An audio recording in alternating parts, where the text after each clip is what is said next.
नमस्कार, आप सबका स्वागत है एक बार फिर से तंत्र सत्य की खोज में। मैं विभा डॉक्टर गणेश दुबे जी के साथ, और आज हम तंत्र की जब बात करते हैं तो उनसे पूछेंगे कि भ्रम और ब्रह्म क्या है। तो दुबे जी, आप बताएंगे कि जब हम तंत्र की बात करते हैं तो मिथ क्या है और रियलिटी क्या है, भ्रम क्या है या ब्रह्म क्या है? देखिए, आपने जो प्रश्न पूछा है इसका जवाब ढूंढने के लिए हमारे ऋषि मुनि साधु संत महात्मा कई वर्षों से लगे हुए हैं। क्योंकि देखिए, ब्रह्म और ब्रह्म की स्पेलिंग एक अगर देखें और उनका प्रोनाउंसिएशन देखें तो ऑलमोस्ट एक जैसा ही है, लेकिन ब्रह्म और भ्रम में बहुत फ़र्क होता है। ब्रह्म सत्य है और भ्रम झूठ है।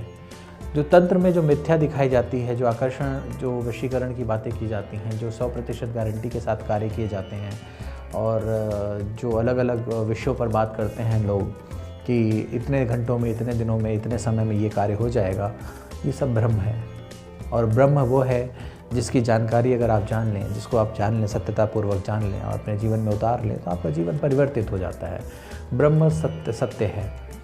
तो तंत्र में जब सत्य की बात होती है तो हम बात करते हैं इसके और विस्तार की, क्योंकि यत् पिंडे तत् ब्रह्मांडे, ऐसा कहा जाता है कि हर पिंड में ब्रह्मांड है और हर ब्रह्मांड, सारा ब्रह्मांड पिंड से बना हुआ है। यानी एवरी सेल से पूरी सृष्टि बनती है, एटम से सृष्टि बनती है, और हर एटम के अंदर एक यूनिवर्स है। तो वेस्टर्न साइंस ने बहुत इस पर रिसर्च करने की कोशिश की और गॉड पार्टिकल ढूंढा भी, लेकिन गॉड पार्टिकल के अंदर उनको वही लाइट और वाइब्रेशन मिला, तो उसके आगे उन्होंने बात करनी बंद कर दी।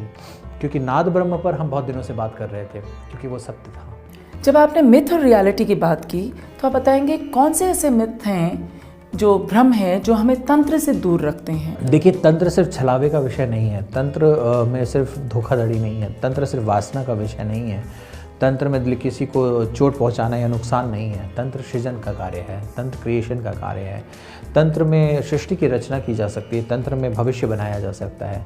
तो मिथ यही है कि लोगों को डराना, धमकाना, लोगों को बेवकूफ़ बनाना कि ये मारण हो जाएगा, वो हो जाएगा, किसी ने किया कराया कर दिया है, तो ये सारा मिथ है। सत्य ये है कि इससे आप भविष्य सुधार सकते हैं, इससे आप सत्य को जान सकते हैं, इससे आप स्वयं को जान सकते हैं। तो आप ये कहना चाहेंगे गणेश जी कि तंत्र एक टेक्निक है जो सच है, लेकिन लोगों के क्यों डर के वजह से हम उसे एक मिथ की तरह क्रिएट किया गया है और उसका फ़ायदा भी उठाया गया है।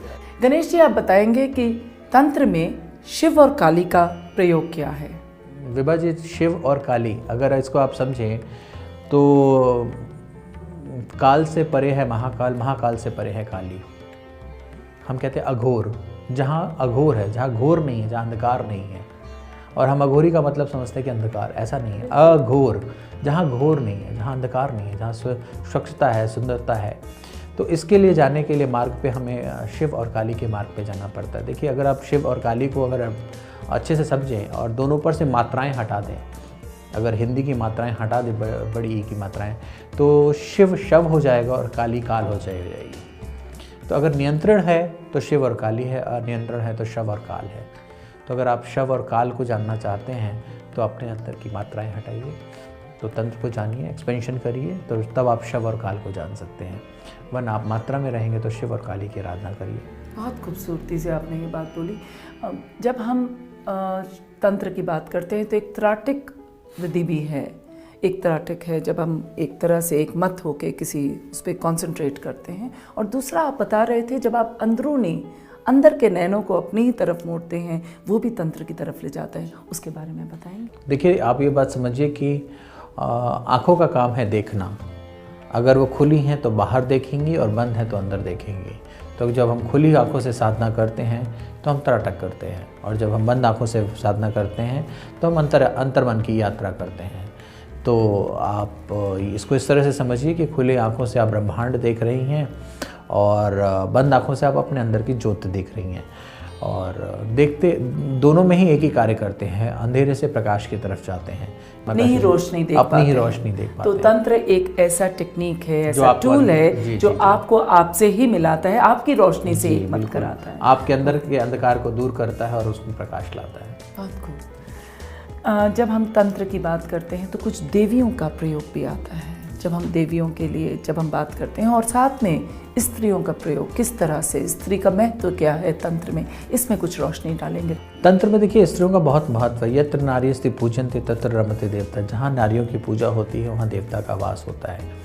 और हमारे तंत्र जगत में योनि तंत्र में और कौल तंत्र में तो ये भी माना जाता है कि योनि में काली, दुर्गा और सरस्वती का वास है। आदि, कादि और सहादि, यही 3 तंत्र के विशेष आयाम भी हैं।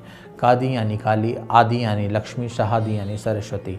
तो अगर इसको इस तरह से समझें तो शिव, ब्रह्मा और विष्णु यानी क्रिएटर, सस्टेनर एंड डिस्ट्रॉयर। तो हमारे यहाँ तंत्र में स्त्रियों का इतना महत्व है कि वो सृजन करने की शक्ति रखती हैं, पालन करने की शक्ति रखती हैं और संहार करने की भी शक्ति रखती हैं। तो हमारे तंत्र जगत में स्त्रियाँ हमेशा देवी स्वरूप रही हैं। स्त्रियों के आए दिन हम ऐसे केसेस सुनते हैं कि जहाँ पे उनके साथ दुर्व्यवहार किया है। उसके बारे में आपका क्या विचार है?